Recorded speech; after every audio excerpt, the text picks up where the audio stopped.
John Lewis's death means that you now may be one of the last of that generation of civil rights activists who came of age in the 1960s. How do you reflect on that?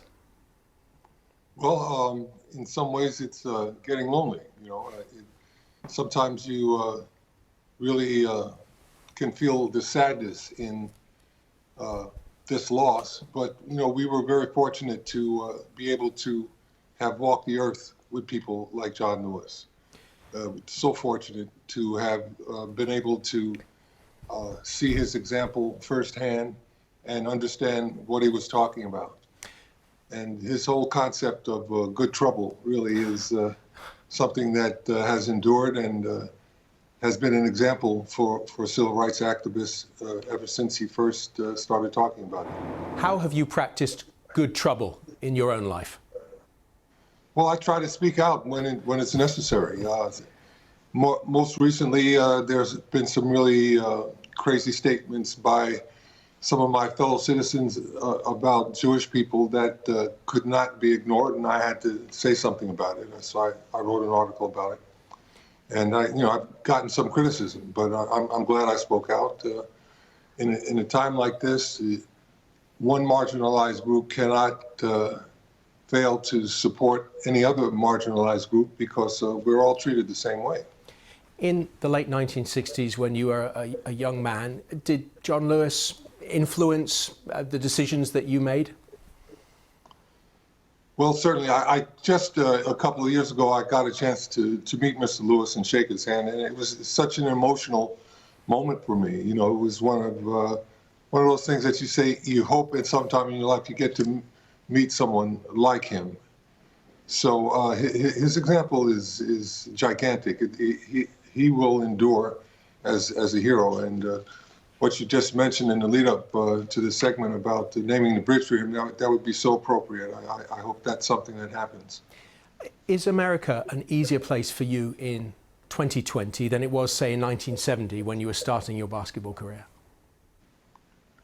I think something has changed, certainly. To see the number of people who are not Black Americans supporting the Black Lives Matter movement is extraordinary for me. I never thought I would live to see that.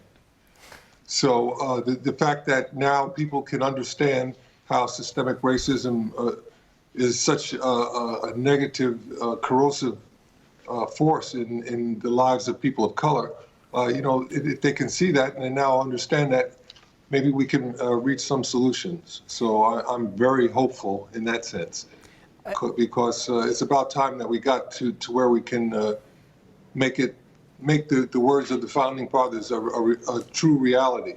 That is something that all Americans have to contribute to, and we're starting to get it. Your own league, the NBA, will soon restart without audiences or crowds. What role should NBA players play in the fight against racism? NBA players have done an incredible job of pointing out issues. We had some crackpot announcer tried to say that athletes should shut up and dribble. And LeBron James, who plays for my old team, the Lakers, he came out and just beat it down as far as showing what an insane and inane statement that was.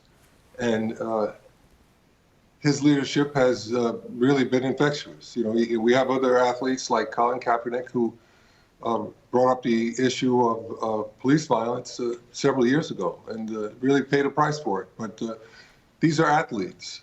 These are not people who are you would expect this to come from. But it's been proven that in surveys that most young people respect athletes number one after their parents. And I think that, a number of different athletes have taken advantage of that and provided a very good and extraordinary example.